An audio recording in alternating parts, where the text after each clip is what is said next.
오늘 이야기해 볼 주제는요, 역사상 가장 강력하면서도 또 가장 논란이 많았던 그런 전사 집단에 대한 겁니다. 네, 바로 신앙과 칼을 동시에 섬겼던 사람들, 성스러운 전사, 기사단입니다. 자, 여러분, 중세 기사 하면 어떤 이미지가 딱 떠오르세요? 아마 번쩍이는 갑옷에 날카로운 검을 들고 저 뒤에는 막 견고한 성이 있고, 그렇죠? 우리가 흔히 영화나 게임에서 보던 바로 그 모습일 거예요. 근데요, 방금 상상했던 그 멋진 기사가 사실은 수도승이기도 했다면 어떨 것 같으세요? 매일 기도는 물론이고요, 가난, 순결, 순종, 이런 서약까지 한 전사라니 정말 상상이 잘 안 가죠.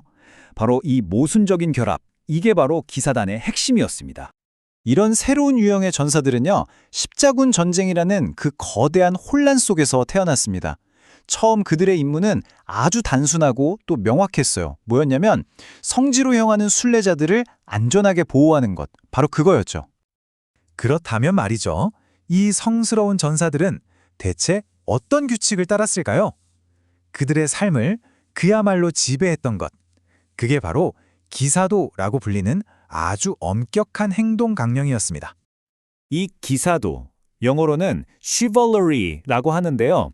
이 단어는 원래 고대 프랑스어 슈발레리에서 왔습니다. 뜻은 뭐냐면 기마부대, 그러니까 말을 탄 군인들을 가리키는 말이었어요. 처음에는 그냥 이런 군사적인 용어였는데 시간이 흐르면서 점차 이상적인 기독교 전사의 정신, 어떤 에토스 같은 걸로 발전하게 된 거죠. 이 기사도의 정신세계를 아주 잘 보여주는 게 있어요. 바로 중세학자 레옹 고티에가 정리한 기사도 10계명인데요. 내용을 좀 보면 교회의 가르침을 믿고 수호해라, 모든 약자의 보호자가 되어라 같은 아주 신앙적인 덕목들이 있고요.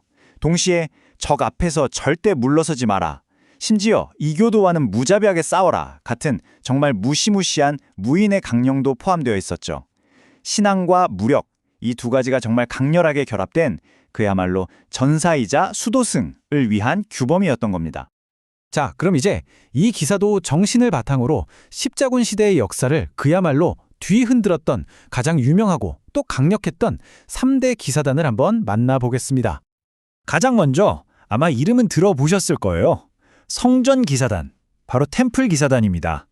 이들은 순례자들을 보호하는 역할로 시작했는데 나중에는 유럽 최초의 국제 금융 시스템을 만든 뭐랄까 은행가 역할까지 하게 됩니다. 두 번째는 구호기사단, 다른 이름으로는 병원기사단이라고도 불려요. 이름에서 딱 감이 오시죠? 맞습니다. 이들은 원래 의료 봉사로 시작했어요. 아픈 사람들을 돌봐주다가 나중에는 엄청난 군사력까지 갖추게 된 거죠. 그리고 마지막 세 번째는 추튼 기사단입니다. 이 기사단은 좀 특별해요. 다른 기사단들이 주로 성지에서 활동했다면 이들은 저기 발트해 연안, 그러니까 북유럽에서 십자군 활동이랑 국가 건설에 집중하면서 자기들만의 독자적인 세력을 키워나갔습니다. 자, 그럼 이런 궁금증이 생기죠.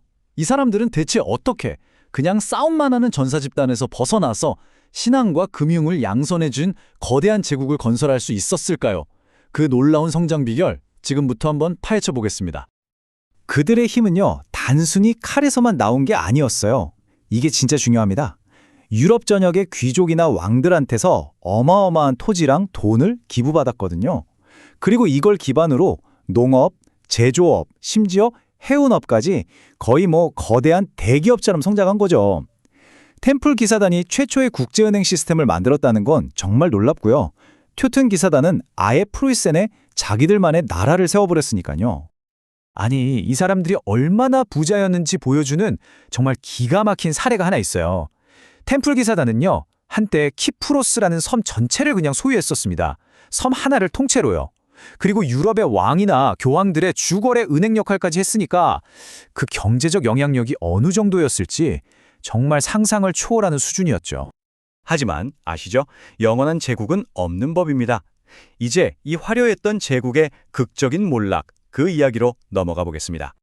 이렇게 눈부신 성공은요, 필연적으로 가장 강력한 적을 만들게 마련입니다. 그 적이 누구였냐? 바로 프랑스의 왕 필립 4세였습니다. 이 왕은 템플 기사단의 엄청난 부를 질투했을 뿐만 아니라 아이러니하게도 그들에게 엄청난 빚까지 지고 있었어요. 결국 그는 이 두 가지 문제를 한 방에 해결하기 위해서 정말 끔찍한 계획을 세우게 됩니다. 그리고 그 몰락은 정말 눈 깜짝할 사이에 일어났습니다. 운명의 날 1307년 10월 13일 필리프 4세 명령 하나로 프랑스에 있던 모든 템플 기사단원들이 그냥 하룻밤 사이에 체포되어 그 후로는 유럽 전역에서 끔찍한 고문으로 거짓 자백을 받아내는 재판이 계속됐고요. 결국 1312년 필리프 왕의 압력을 이기지 못한 교황 클레멘스 5세가 템플 기사단의 공식 해체를 선언하고 맙니다. 여기서 핵심은 바로 이겁니다. 대부분의 역사학자들은요, 당시 필리프 4세가 덮어씌웠던 온갖 이단 혐의들, 이게 다 사실이 아니라고 보고 있어요.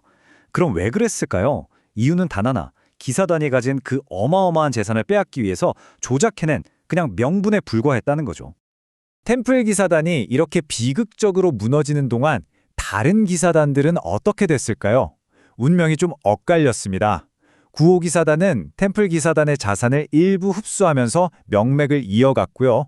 반면에 저 북쪽의 튜통 기사단은 1410년에 있었던 그룬발트 전투에서 아주 치명적인 패배를 당하고 쇠락의 길을 걷습니다.